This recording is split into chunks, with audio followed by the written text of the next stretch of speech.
Yo, welcome back to the channel. In this video, I'm going to walk you through an easy step-by-step guide on how to send money from RBC Royal Banking to Philippines Bank. So make sure you watch the video to the very end so you don't make any mistakes, and also hit the subscribe button because it actually helps me out.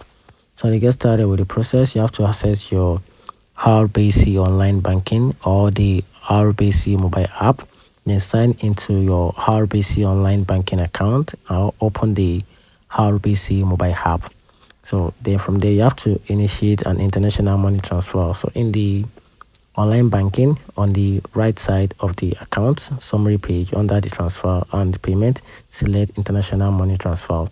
Then in the mobile app, tap move money in the navigation bar, then select international money transfer.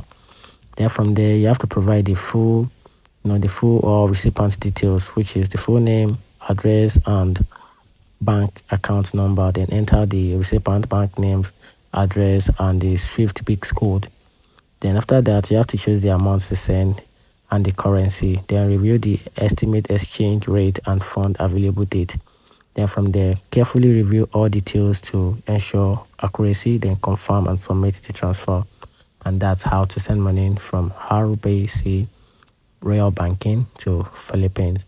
Find the video helpful, turn on the notification button, and subscribe for more.